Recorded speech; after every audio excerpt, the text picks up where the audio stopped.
하나님의 사람들은 모두가 기도의 사람들이었습니다. 조국이여 안심하라 기도하는 내가 있다. 교회여 안심하라 기도하는 무릎이 있다.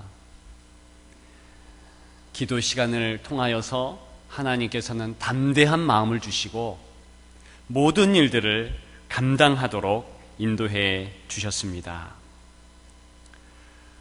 하나님의 일이 정말 하나님의 일이 되도록 하는 것은 기도였습니다. 그래서 저와 여러분들은 기도보다 앞서지 말자, 그런 교회의 신조를 마음에 새기고 있는 것이지요.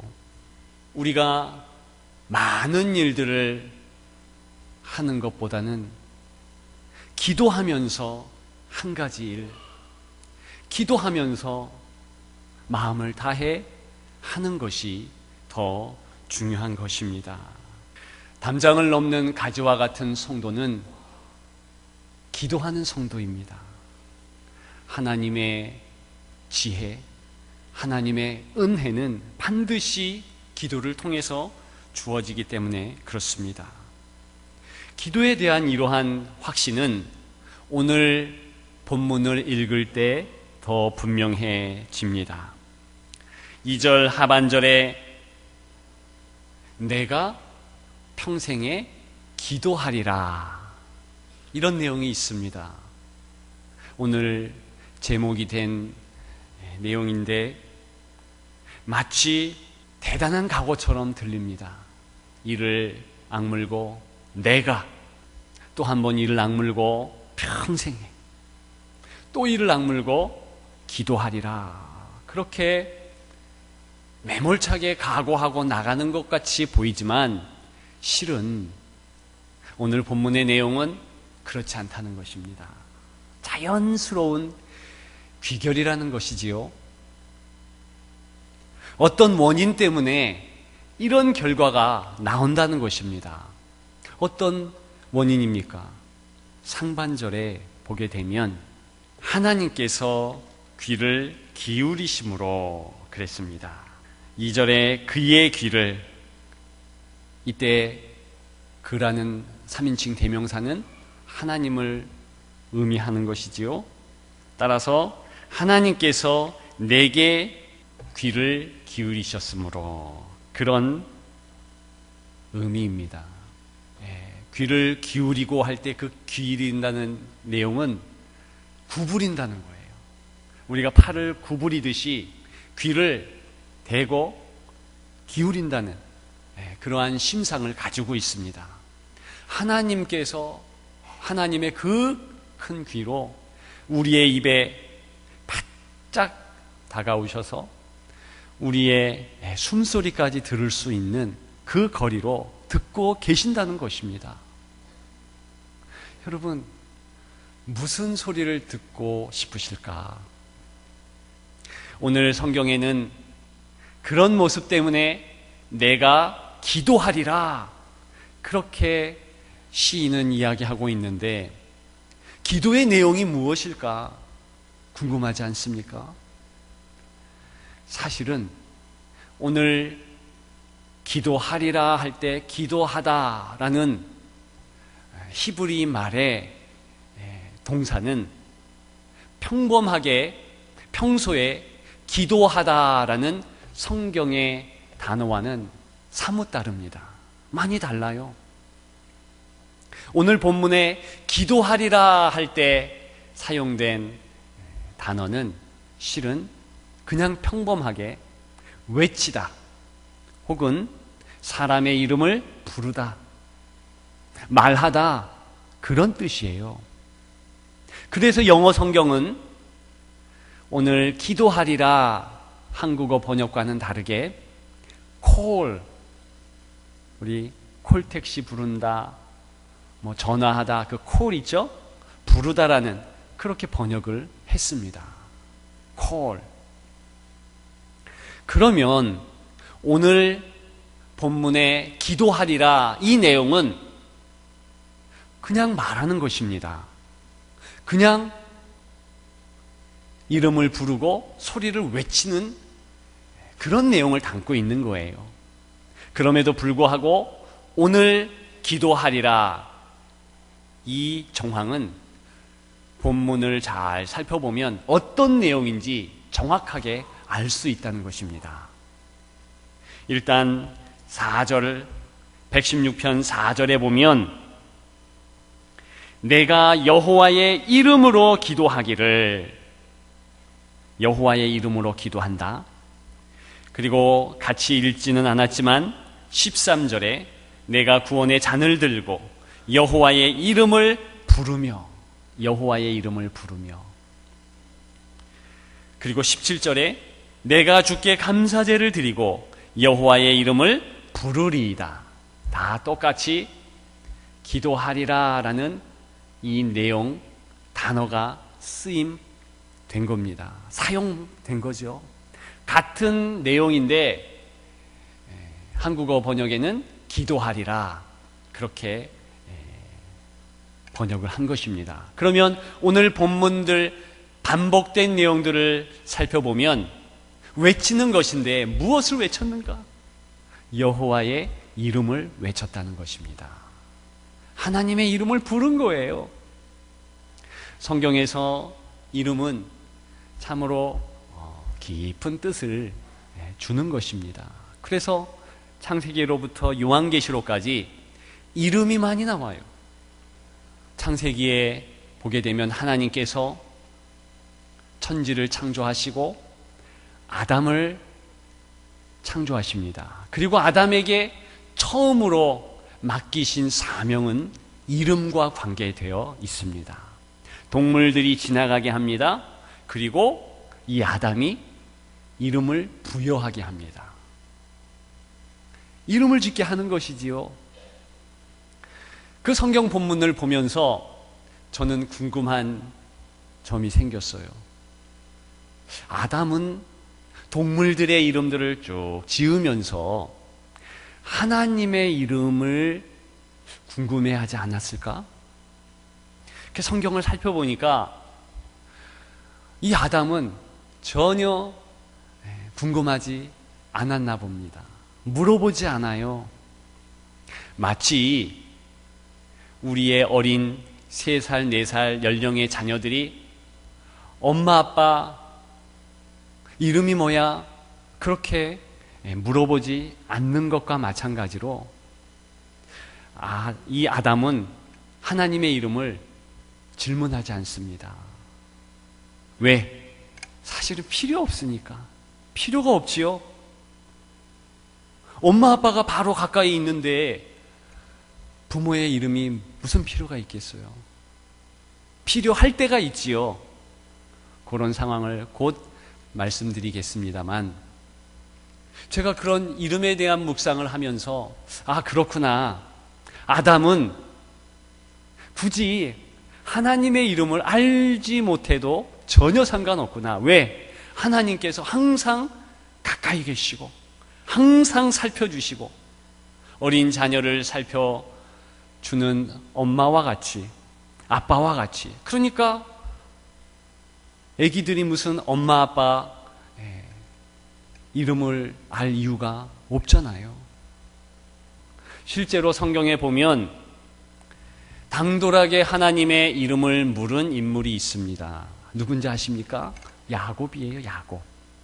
야곱이 약곡강 나루터에서 밤새도록 씨름을 합니다. 하나님과 씨름하는 것이지요.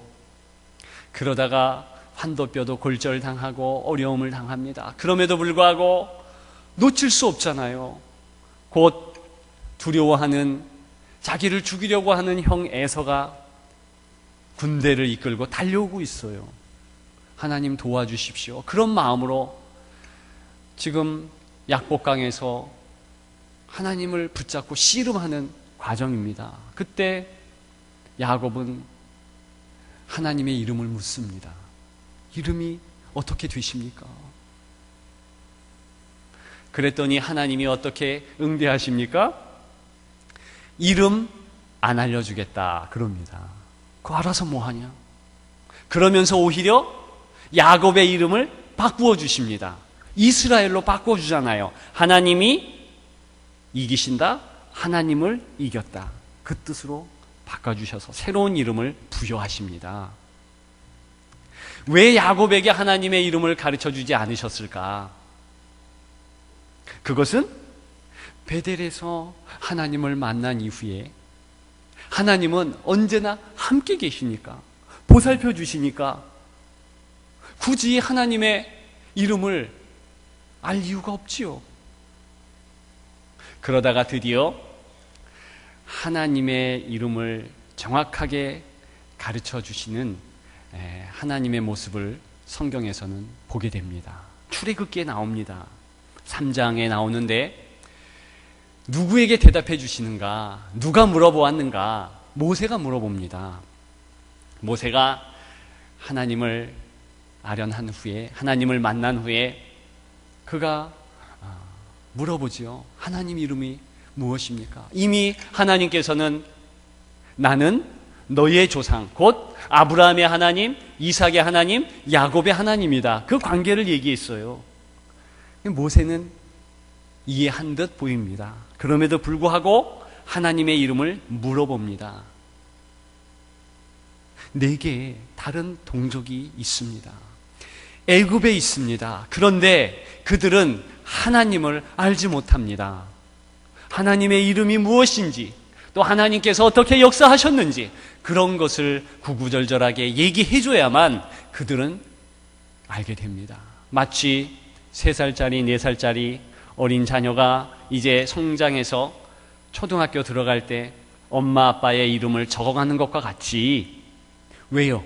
전혀 엄마 아빠를 모르는 사람들에게 선생님이라든가 혹은 행정적인 그런 필요에 의해서 가져가는 것과 같이 이제는 하나님께서 이름을 분명하게 밝혀야 될 그런 상황이 됐다는 거예요. 여러분, 이것이 얼마나 저주스러운 상황입니까? 하나님은 누구십니까? 인생을 만드셨잖아요. 인생을 만드시고 다스리시고 하셨던 분인데, 이스라엘을 그렇게 하나님께서 지켜주셨는데 이제는 하나님의 이름을 몰라. 마치 제3자와 같이 하나님 이름이 뭐예요? 이렇게 물어봐야 되는 저주스러운 상황이 되었다는 것입니다. 그때 하나님께서는 하나님의 이름을 밝히십니다. 출애굽기 3장 15절에 보면 나는 여호와다 그래요. 하나님의 이름이 여호와입니다. 그때 처음 밝히신 이름이에요. 한국어로는 여호와라는 이름의 뜻이 무엇입니까? 그것은 스스로 있는 자다, 자존자, 그런 뜻입니다. 왜 굳이 하나님께서 나는, 내 이름은 자존자, 여호와, 스스로 있는 자다, 그 말씀을 하셨을까요? 그것은 하나님의 이름을 듣고 있는 모세에게, 그리고 이스라엘 백성들에게 말씀하시는 거지요. 나는 자존자, 스스로 있는 자이나 너는 피조물, 너는 의존자. 내가 함께하지 않고 내가 돕지 않으면 먹을 수 없고 입을 수 없고 죽을 수밖에 없는 가장 나약한 존재다. 그걸 말씀한 거잖아요. 그것을 듣고 드디어 이 모세는 하나님의 거룩한 일을 하게 됩니다. 이것이 오늘 본문의 배경이라고 할까요? 하나님께서 귀를 기울이시면서 듣고 싶은 것은 여호와의 이름, 바로 그 이름이라는 것입니다.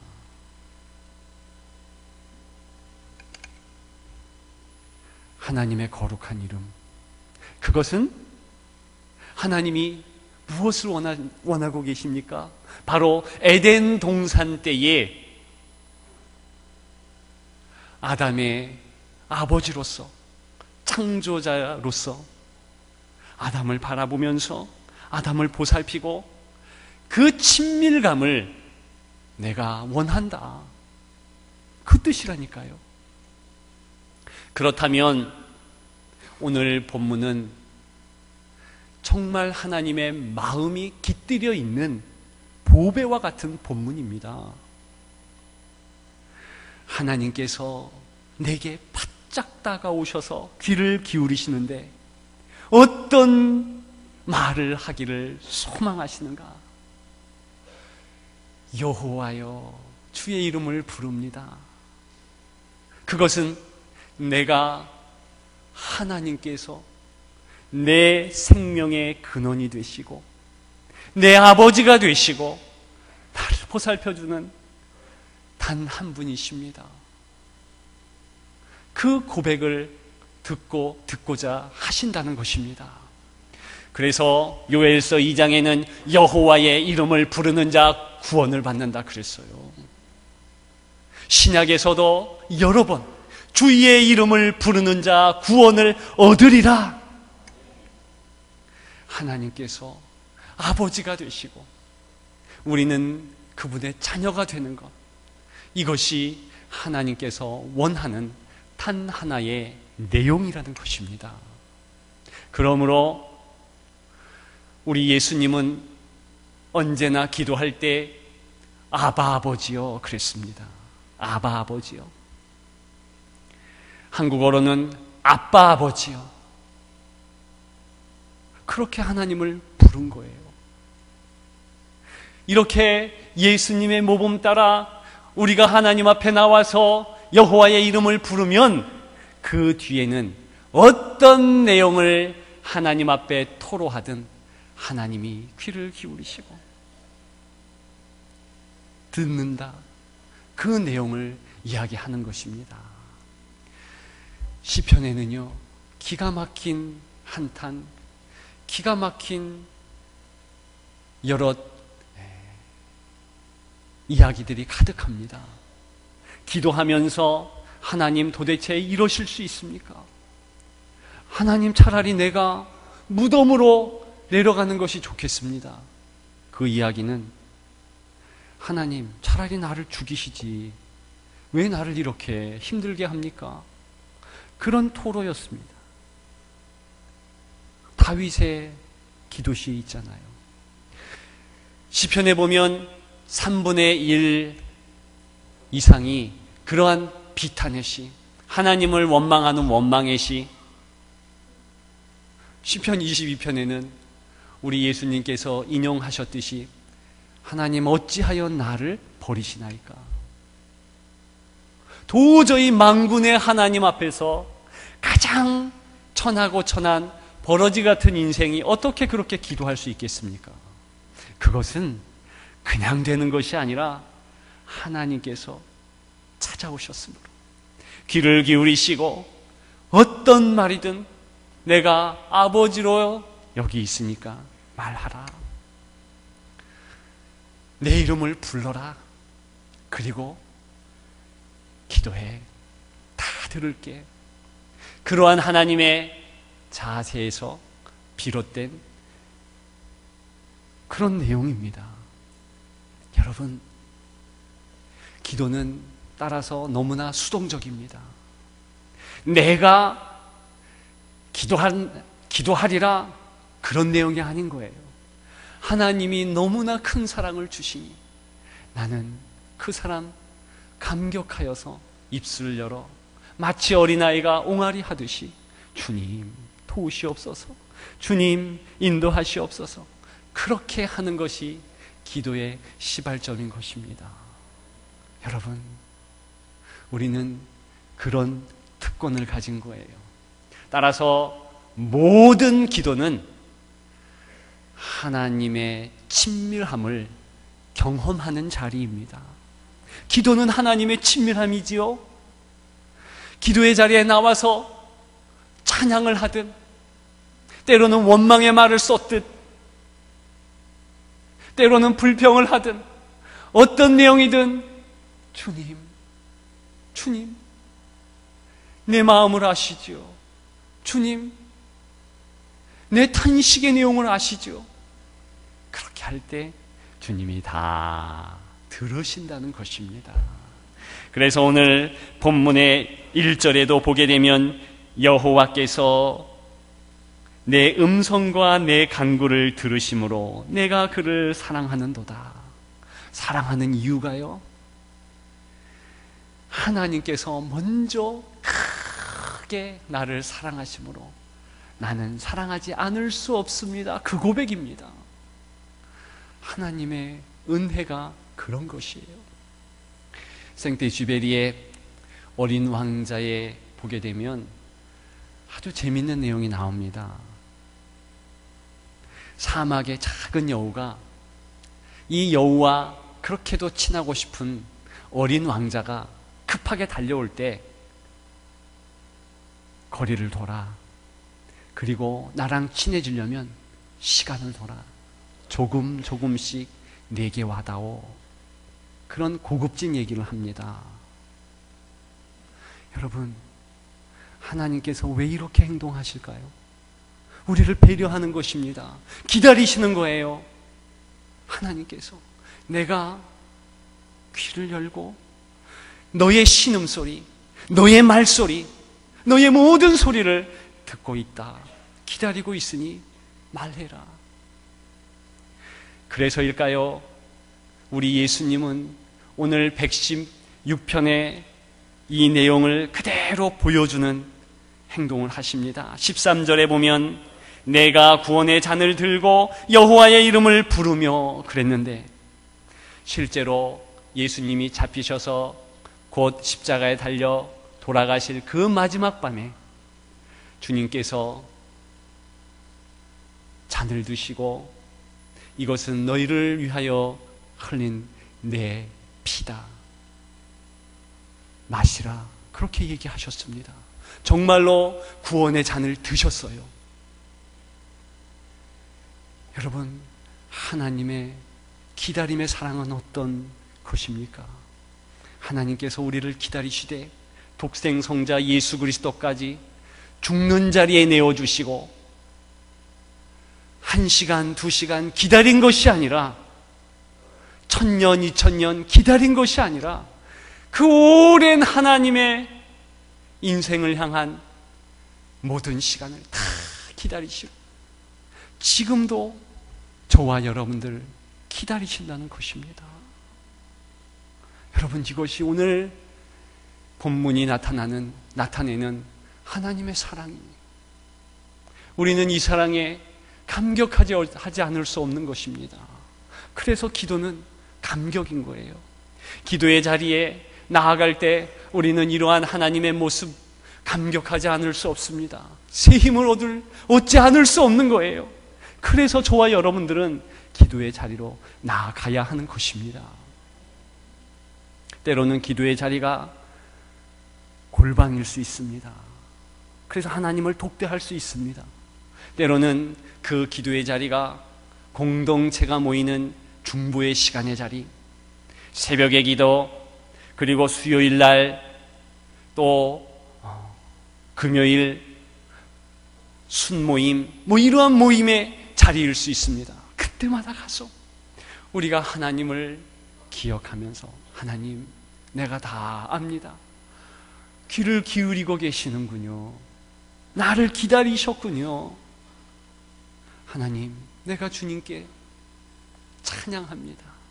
내가 주님께 내가 힘들고 어려운 거 여과 없이 주 앞에 올려드립니다.